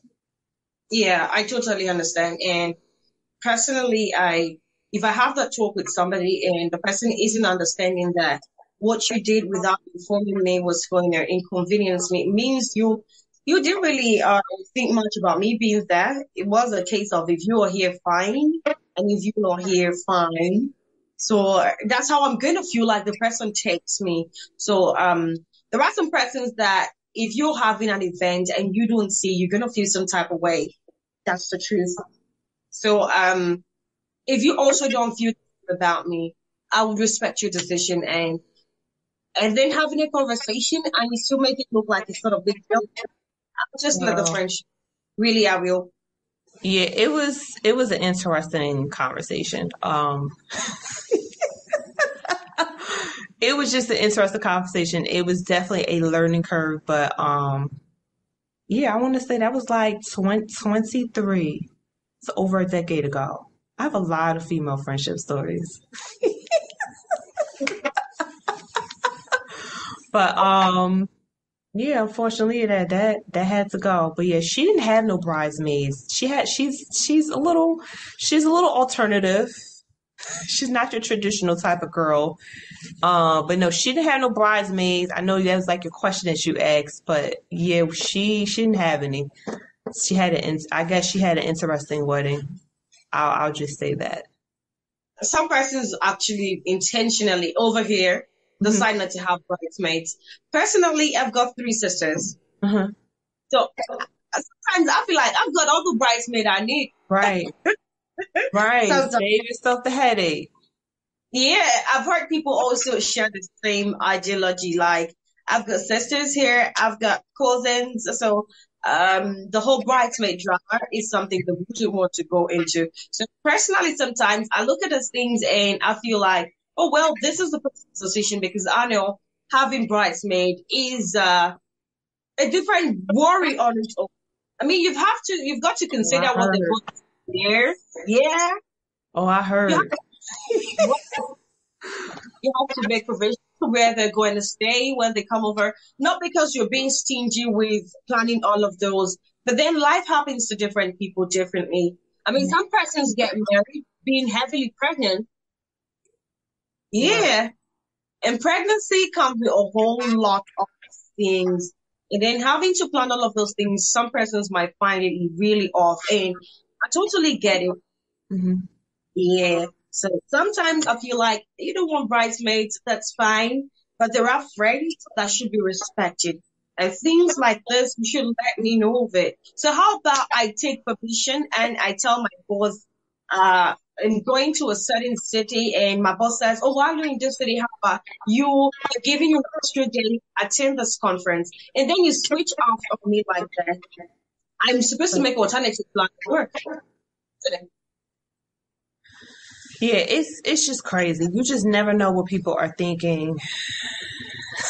So I don't know, but yeah, she didn't let me know. I'm just like, child, I just wasted my vacation days for no reason. Cause I can't say, oh, let me, I'm gonna cancel my days off. You didn't attend the wedding? I did not. Yeah, it was Hey, a week before, and again, okay, so around June is like wedding season here in America. So okay. yeah, it was very hard for me to find a hotel to yeah, to book myself. So if I couldn't find a hotel, like where am I going to stay at? Yeah, I totally get it. I mean, my flight is already booked, but like I have to change and I can easily drive to whatever, but rent a car. Like there's multiple ways to get somewhere, but like where am I going to lay my head? And if I don't have that place, like I'm screwed. Like what's Yeah, I totally get it. That's enough reason for you to cancel, actually. I know a friend that the date she fixed for her wedding hmm was set up conveniencing, and she told her friends about 2 weeks after, hmm or 2 weeks to the date. You hmm know, some persons just have their wedding dates fixed very close. hmm And when eventually was fixed, it was 2 weeks to the date of the wedding. And what she told us was, if you can't make it, I totally understand. hmm Okay, because I gave you a short notice, and also I I did been I started planning for some things earlier before date if date is fixed. It makes it different. Over here we call the bridesmaid train thingy, we call it ashrebi. Okay. Okay. And the ashrebi thing sometimes it takes different dimensions.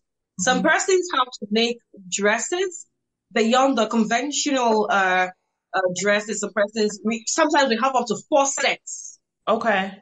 Yeah, you guys do Just weddings big in Nigeria. it doesn't always have to be big. I Big? think it's Okay. about being girls, girls wanting their gang to be there to cheer them on the big day. So the wedding may not necessarily be big, but the girls are want the line to be long, girls shouting, yeah, yeah, and stuff like that. So this particular girl didn't tell us on time, and she said, I know the time is too short for you to even get your tailors to do anything. hmm December period is the wedding season here in Nigeria Oh, wow. between the ending of November and December. Then when it gets to Easter, it's another wedding period in Nigeria. So Okay. it's on the 29th of December that she fixed. So she told us, I didn't give you guys a prior notice, so if you cannot do the Ashrabi, I totally understand. And when another member of the group needed to wed, and she Mhm. was told, she bought the Ashrabi, and she Right. did. She came through full time. And I was really impressed because that's what I call friendship. She hmm understood that it wasn't our fault that we couldn't turn up for her. And when it was her time to turn up for somebody else, she understood, oh, well, it's not like they refused to turn up for me. So how about I just, be there for my girl? So that's why I say sometimes before I do things, put myself in the shoes of other people. hmm And when they do stuff, when they react to what I did, I try to also reason. I mean, if I was to be the person here, what would I have done? I mean, in a situation like yours, I totally understand that a lady has got to be a lady. It's hmm a different thing for guys. I mean, I'm not saying men have to be careless, but some guys would say, oh, well, on the day, I could just go to a random place, have my bath, put on my suit, and that's it. Right. But girls, you need the privacy to have a good bath. You know, you need to have your makeup done. It's a whole It's process. personalities. Yeah, it's a whole process. I totally understand it. Yeah, but it's all right though. I got other friends. Shout out to Lola. I will see you later, Lola. She's funny. Oh, But yeah, I don't know. Yeah, but that's my little definition of friends. Unfortunately, us Americans, we use the word loose very loosely. And yeah, I think for me, community is important because it's just who I am. I'm around. Sometimes I like being around people and just to get to know them a little bit better. Beyond the surface level, or just gather my own perspective of some of them, other than hearing from other people. Because sometimes your experience with people are different from mine, and I'm willing to just take that chance to find out. Oh, well, I think the chances are everything Mm. because we are a product of different things. Yeah. Nurture, nature, Hmm. family, friends. I think that all of those things translate to how we treat things. Oh, yeah. Because let's say some mothers have the tradition, some persons grew up knowing that their mothers have friends and how their mothers grow with their friends. Some persons grew up knowing that their mothers didn't have any friends. So they also do not see having friends as a big deal. They don't see keeping up with the relationship as a big deal. Hmm. Okay. So all of those things are the things that translate to how we treat the whole friendship. Yeah. For persons, it's a big, big deal to have your girl gang. And for some other persons, oh well, what do I need them for? For some persons, I tell Yes. you, it should not even be in their lives at all. I mean, I have had women, older women tell me about how having girlfriends is a no-no. Because There's they some have women the, who think like that. yeah, they have the impression that having girlfriends, you could just get negatively influenced. That, they have only they don't really value the whole girl kinship thing. And that's understandable. Okay. I feel I definitely understand. I think sometimes some women are not strong within themselves because some of the women that say that, oh, she might influence me to do something, but how can someone influence you to do something if you're so solid within yourself? Like no one can influence me or no one can provoke me to do something if I'm very set in my ways or confident in whatever I got going on that someone else can influence me. I don't know. I just feel like some women are just not sold or, just self aware within themselves that they just let some people influence them to do things. That's just my opinion. I think also, friends are supposed to be people who share a similar lifestyle with you. Hmm. So, I mean, if we are birds of a feather, what's that to influence really? If we are birds of a feather, there is nothing to influence. So Right. I think about being in the wrong mix. If you're in the wrong mix, Hmm. those factors could come in. But let's say I have a group of friends who are professionals who Hmm. have them at this point in our lives, we share the same priorities. You'd find out that the idea of influence becomes a vague concept. Hmm. Okay, it doesn't hold any water in the friendship. So I think it's about the circle. How is it? I do know that life doesn't give us the same thing at the same time. Right. Okay, within a circle, some persons may just get married, some decide to have kids, and some persons would remain single. And at that time, priorities would change for different Hmm. people in the same group. But then there are things that still have in common. I mean, as friends, we may have always shared the same concept, the same mindset about marriage. We may Hmm. have always shared the same mindset about family, about work, about female independence, about female finances. So there is basically nothing to influence, especially when it has to do with negative influence here. Yeah, I definitely agree.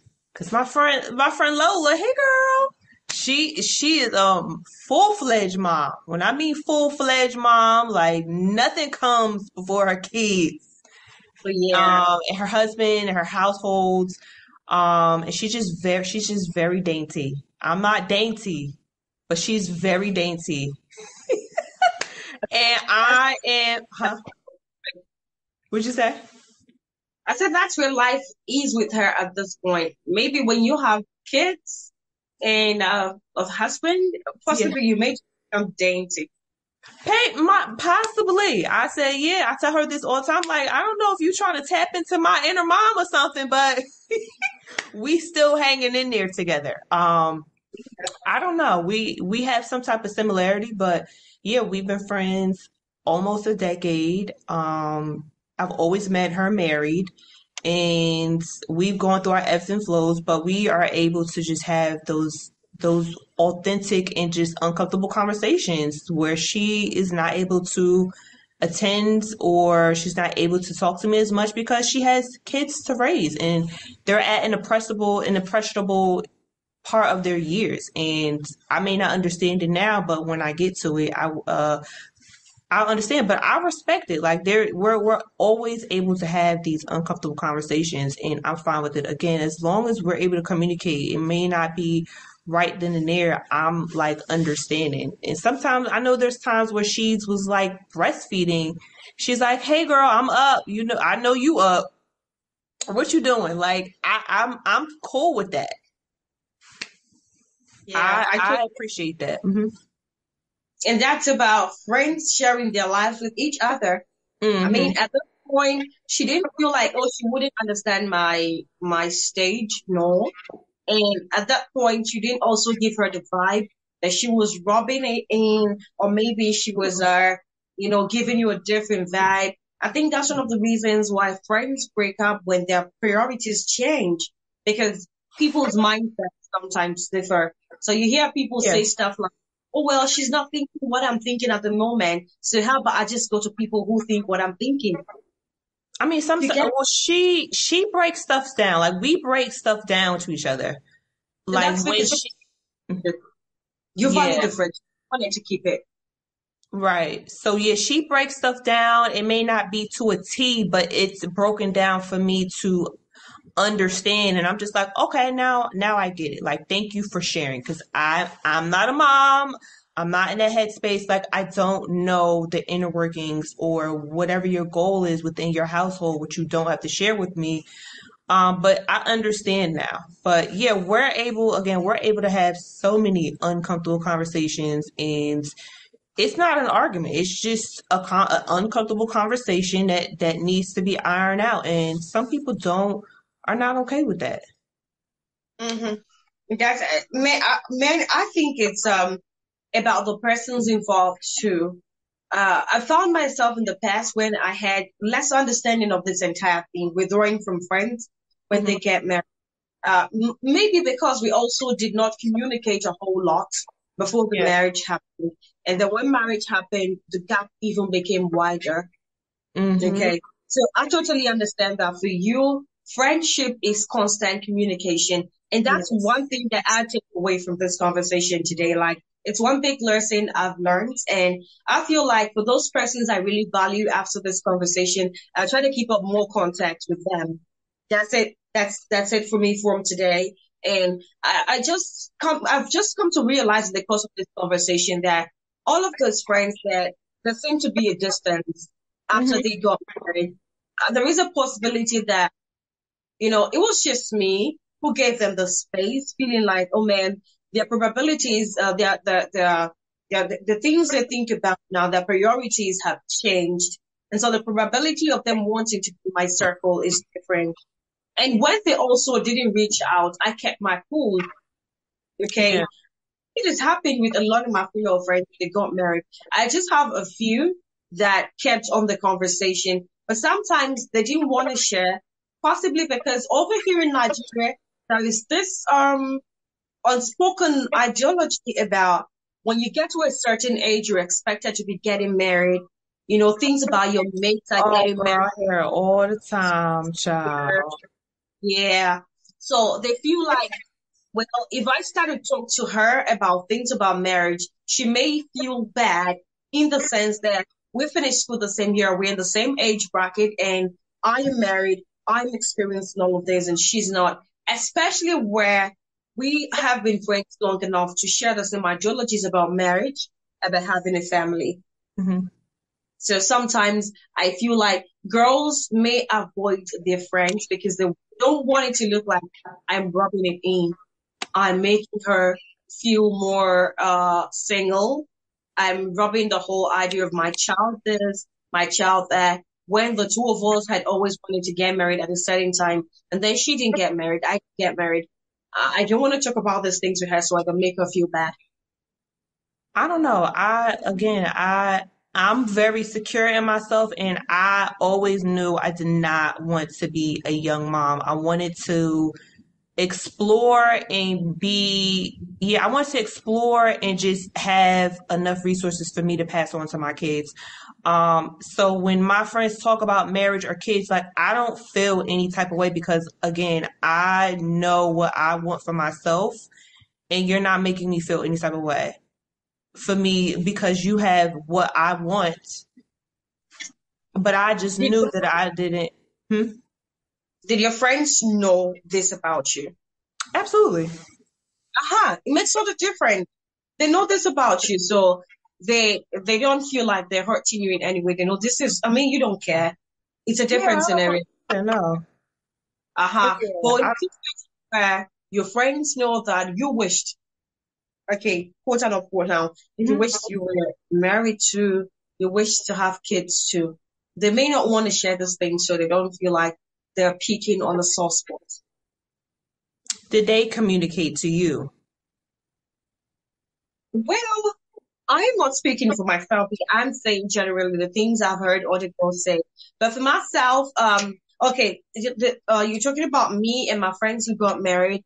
I think, no, no, No, not at all. communication. That's why I'm like, communication is like, I don't think it's like emphasized like enough. I'm not saying like communicate like every little thing, but if me and you are out and you're married, you have your lifestyle and I have the lifestyle and I'm gonna tell you like, hey girl, if I see a man over there and I'm winking over there, you know dating is priority. So if you can bear with me for 10 minutes while I see what he's about, like are you okay with that? Like that's just who I am. I communicate. Like that's a priority for me. Like I know this is our time, but can you give me like 10 minutes to see, just to say hi to him and then I'm gonna come back to you. Like are you okay with that? Like cuz that's a priority for me.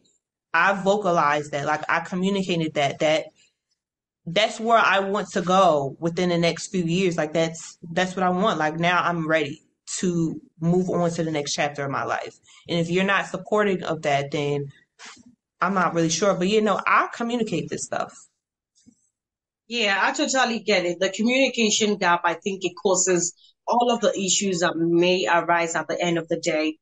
So I get it, and I think I also would in my own little way Hmm. let men know about communication.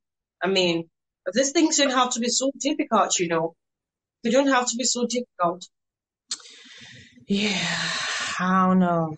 I don't know how that's gonna be also, but I just communicate. I do my part. I'm gonna say that. I do my part and communicate and the person take it however they want to take it. If it's not ironed out or we can't revisit it and kind of just keep trying to iron it out, then I mean I'm not gonna stop living my life. I feel like people just really need to communicate, or some people just need to know what they want. Some people don't know what they want. They just see what other people have and compare themselves. But I, for me, know what I want. And if I'm telling you the little steps, like I just said, like I just mentioned, like, hey, if we're out, give me 10 minutes. If I see something like I'm working towards my big picture, my priority, one of my priorities. And people just, yeah, some people just don't communicate. I'm a very communicative person. If it's something that I want, like that's a goal of mine. That's a personal goal of mine. That's really impressive and very commendable. I mean, it also shows that you own your life, you own your shit. I mean, you Hmm. don't shy, you're not scared about how anybody feels about it. I mean, this is a stage of your life you're at, and you own it. You live it in your own terms, and Hmm. that's pretty commendable. Yes, girl, took some time. It took some time, but I am here. Ooh, child. So That's what what? we're Yes. So what did you learn today? What do you want to cheers to? okay. I'd say cheers to more communication.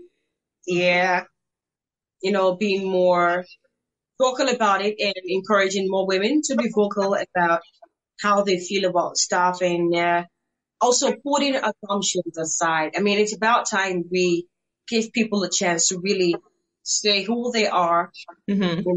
community bonding and encourage getting to know people and not just assuming from a distance. Yes. It's quite effective, and I think it's something I do more often now. Give people a chance to come closer and get to know them. Hmm. That's one thing I'm taking away from here today. And also I'm taking away communication, you know, letting them know how it is and being open to accepting how it is for them too. Mhm. So that's it for me. And is there something else? Is there something else? Oh, well, that's it. That's about it. Okay. What do I want to cheers to? I want to cheers to the people who definitely just stick to work is work and personal life is personal life. Yeah. I used to be that way, but I don't know. But it's just very interesting just always interacting or talking with people who just really hone in on work is work. I want you to just know me for work. And when I want to let my hair down, I'm doing it with my friends, not my coworkers or my boss. They just have like they have a line that they set because they don't want anything to be like intermingled or anything. Um, and I also want to just cheers to just the women having their families as priorities. Because I know being a mom is like a job like no other. I vicariously just watch. I've been watching like for years, but like these past 5 years, I just take mental notes and just, I'm just like, when I get there, Jesus, Jesus. But yeah, I just want to cheers to just women who manage their households and have their families as priority. Because not there's some women who do not have that as a priority, but they still hold the title as mom just because they gave birth to a child. But yeah, that's what I want to cheers to. All right. I forgot to also cheers to going to the spa at least once a month. Or once a quarter, we could do baby steps. Once a quarter, get a nice little massage or facial. Uh-huh. Yes, it One. will be so relaxed. When you come out, you're gonna feel like you are floating on cloud nine. Yes, yes, I think I cheers to that, and I hope to incorporate that into my routine. yes. You will feel so. I don't know. You just feel like very like womanly. I don't know what it is. It just feels good. Like it just really feels good. It feels amazing. When you find the right masseuse, it just feels amazing. You just feel very womanly. Oh yeah. Okay. All right then. All right. Thanks for tuning in to A Girl. Check in for another episode. Bye, y'all. It was a pleasure being here.